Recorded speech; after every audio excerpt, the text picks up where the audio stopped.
আসসালামু আলাইকুম সম্মানিত ভিউয়ার্স, আমরা আজকে আসছি ফ্যানের একটা সমস্যা। হঠাৎ করে ফ্যানটা অফ হয়ে গেছে। এটা মূলত কি সমস্যার কারণে অফ হয়েছে সেটা আমি আপনাদেরকে আজকে সরাসরি দেখাবো। যখন একটা ফ্যান চলবে না তখন মূলত এটার সমস্যা কোন জায়গায় এটাকে খুঁজে বের করবেন। ফ্যানের সমস্যা অনেক জায়গায় থাকতে পারে। ফ্যানের সুইচে, ফ্যানের রেগুলেটর, তারপর আপনার ফ্যানের ক্যাপাসিটরে, আরও অনেক সমস্যার কারণে ফ্যান না চলার কারণ হতে পারে। তবে আমরা আজকে দেখব ফ্যানটা কেন চলে না, সমস্যা মূলত সুইচ দেওয়ার পরে ফ্যানটা চলতেছে না, এটা মূলত কি সমস্যা আমরা আগে দেখব।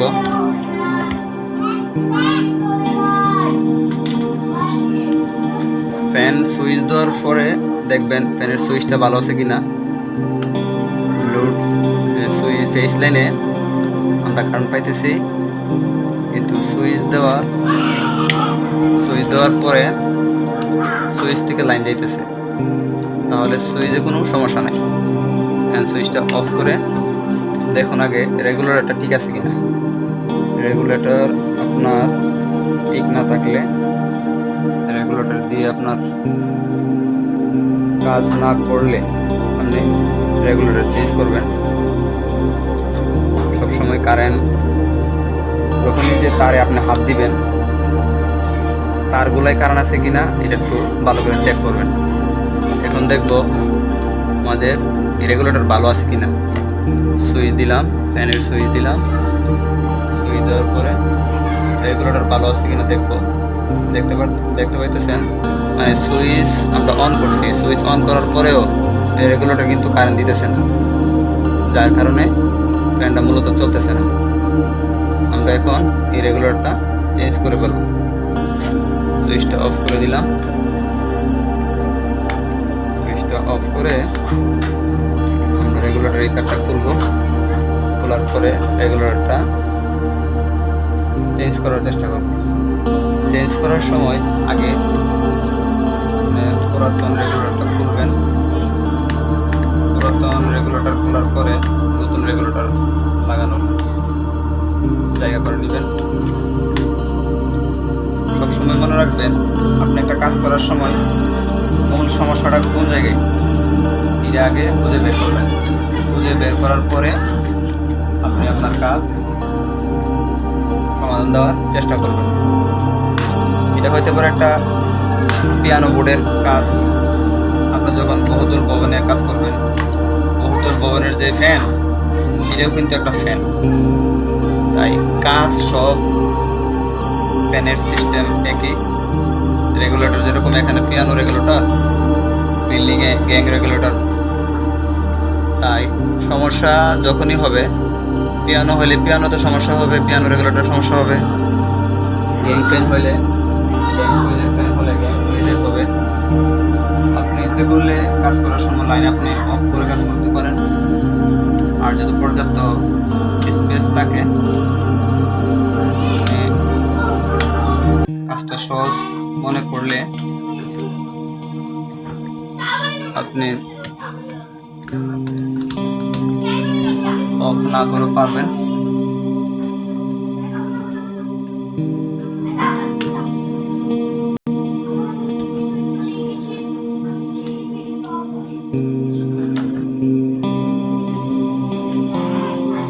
দেখতে পাচ্ছেন সম্মানিত দর্শক, রেগুলেটরটা খুলতেছি।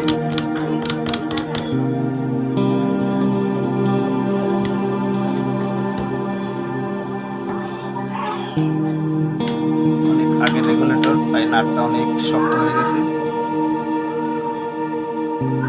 একটা লুজ প্লাস ধরুন, নাটটাকে এই লুজ প্লাস দিয়ে আপনি কাজ করলে আপনার আরেকটা জিনিস সেফটি হবে। আপনার হাতটা কারেন্টের জায়গায় যাবে না, যার কারণে আপনার সহজ হওয়ার সম্ভাবনা।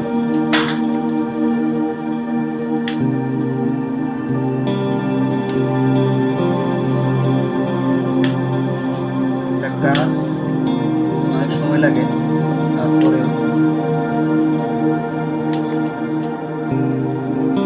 চালিয়ে যাবেন, আপনি পিছপা হবেন না। মূলত এই সমস্যা ধরার পরে আপনার যার সমস্যার সমাধান করা আগ পর্যন্ত আপনি এটা করে যাবেন, তাহলে মূলত এই কাজের শেষ দেখতে পাবেন। আপনারা দেখতে পাচ্ছেন এখন এটা খুলে ফেলবো, খোলার পরে নতুন রেগুলেটর কানেকশন দেবো।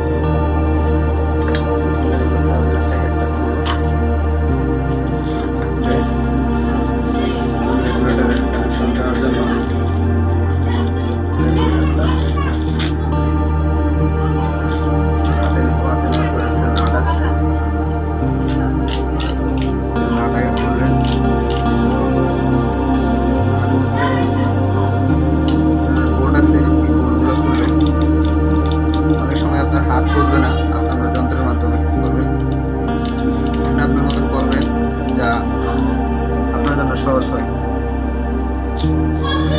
এখন এই রেগুলেটর অনেকটা রেগুলেটর আছে অনেক ধরনের, এক এক রেগুলেটর এক এক ধরনের। যে রেগুলেটর যেভাবে আপনি লাগাইতে যেভাবে সুবিধা এইভাবে দিবেন। রেগুলেটরটা কাজ করার সময় দেখবেন স্পেস ঠিক আছে কিনা, স্পেস থাকলে স্পেস অনুযায়ী রেগুলেটর বসাই দিবেন।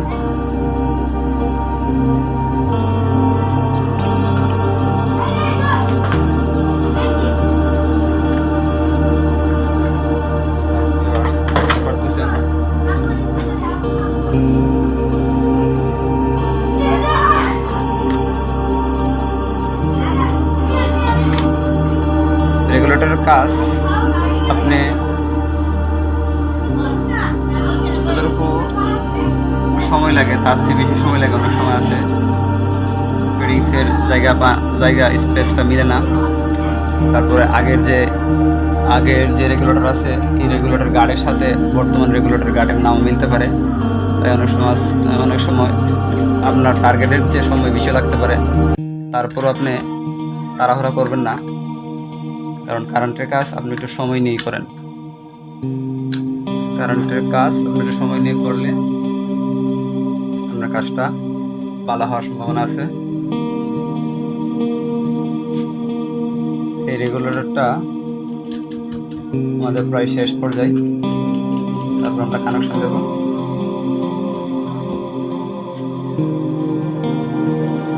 কানেকশন মোটামুটি আমাদের নাট বোল্ট লাগানো শেষ পর্যায়ে।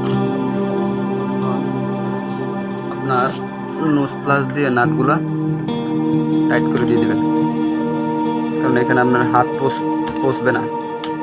এটি অন্যান্য রেগুলেটর মতন না, এটি ফিটিংস নাট, ভিতরে আপনার নাট সিস্টেম, কোনো নাটের গার্ড সিস্টেম নাই। এইগুলো বোল্ট আপনি হাত দিয়ে টাইট দিতে পারবেন না, কোনো কাটিং প্লাস অথবা নোজ প্লাস এগুলো দিয়ে আপনার টাইট দেওয়ার একটু সুবিধা, নয়তো হাত দ্বারা ওইখানে টাইট দেওয়া সম্ভব না। আমাদের টাইট দেওয়া কমপ্লিট, এখন আমরা কানেকশনে চলে যাবো সরাসরি। কানেকশন দেওয়ার আগে আপনি আপনার ওয়্যারগুলো একটু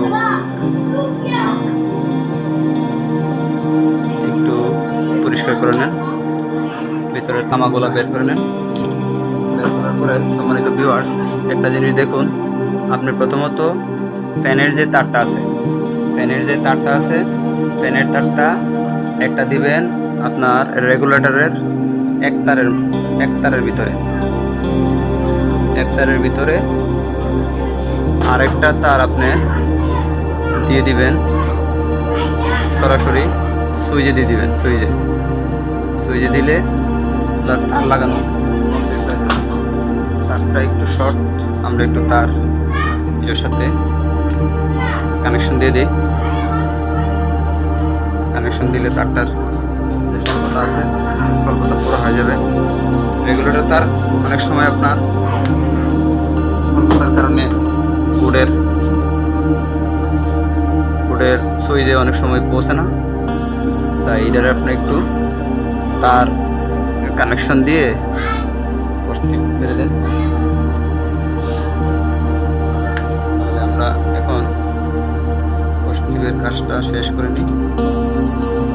পোস্টিংয়ের কাজটা শেষ হয়ে গেলে আমাদের কানেকশন দিয়ে দেব। দেখতে পাচ্ছেন ফ্যানের প্রথম লোডের তারটা কিন্তু আমরা রেগুলেটরের একটা তারে দিয়ে দিলাম। তারে ফ্যানের সুইচের তারটা কিন্তু দিয়ে দিলাম। সুইচে রেগুলেটর কানেকশন না দিলে এই তারটা কিন্তু রেগুলেটর কানেকশন যদি না দিতাম তাহলে এই ফ্যানের এই তারটা আমরা এই সরাসরি সুইচ কানেকশনে দিয়ে দিতাম। ফ্রিজের সরাসরি সুইচ কানেকশনে এই তারটা দিয়ে দিতাম, এইদিকে না দিয়া রেগুলেটর থাকার কারণে ফ্যানের এই তারটা আমরা রেগুলেটর কানেকশন দিয়ে দিছি। আর রেগুলেটর কানেকশন দেওয়ার কারণে ফ্যানের এই আরেকটা রেগুলেটর আরেকটা তার আমরা এখন সরাসরি সুইচে দিয়ে দেব, সরাসরি সুইচ কানেকশন দিয়ে দেবো। আমি আগে চেক করি আমাদের লাইনটা, আমাদের এই লাইনটা আছে কি না।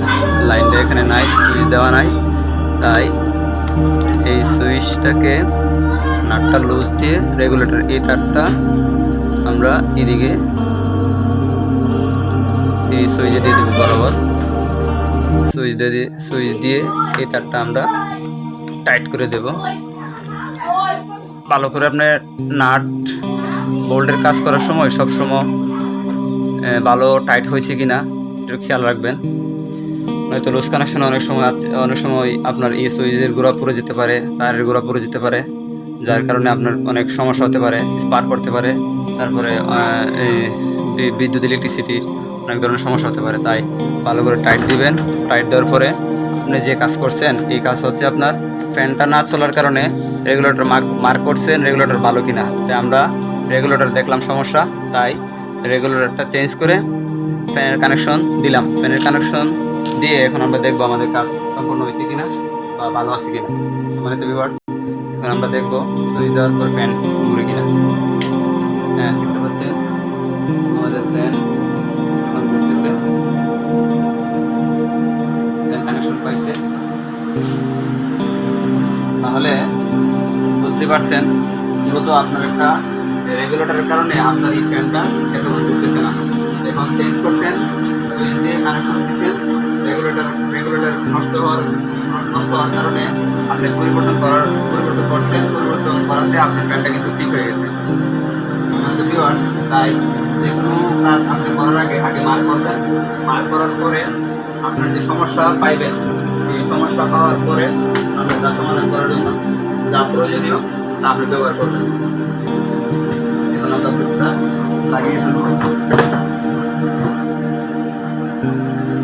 একটা জিনিস মাথায় রাখবেন, আপনার কাজ ছোট করেন বড় করেন। ছোট মানে এখানে পিয়ানো সুইচের কাজ করছেন, এটা আপনি ছোট ভাবতে পারেন, এই কাজটা কিন্তু ছোট না, কাজটা কাজই। আপনার এই কাজ বিল্ডিং ডিপার্টমেন্টে আপনি যখন করবেন ফ্যানের এই সমস্যা থাকতে পারবে, হতে পারে এটা পিয়ানো রেগুলেটরের সমস্যা। হ্যাঁ, রেগুলেটর কিন্তু রেগুলেটরই, ওইটা আপনার গ্যাং রেগুলেটর আর এইটা হচ্ছে পিয়ানো রেগুলেটর। আর সমস্যা না, এই সমস্যা আপনার বিল্ডিংয়ের ভিতরেও হতে পারে। এই গ্যাং রেগুলেটরের কারণে আপনার ফ্যান চলতেছে না, আবার এই সুইচের সমস্যার কারণে অনেক সময় আছে ফ্যান চলতেছে না। কিন্তু মূলত সমস্যা কি তা আপনি মার্ক করে সমাধান দেওয়ার চেষ্টা করবেন। ধন্যবাদ। আমাদের এই ভিডিওর মাধ্যমে আপনি যদি কোনো কিছু শিখতে পারেন আমরা ধন্য মনে করবো আমাদেরকে। আর আমাদের কোনো কাজের মধ্যে কোনো ধরনের ত্রুটি থাকলে আপনারা কমেন্টসে বলবেন। আশা রেখে আজ আমাদের ভিডিও শেষ করলাম। আসসালামু আলাইকুম।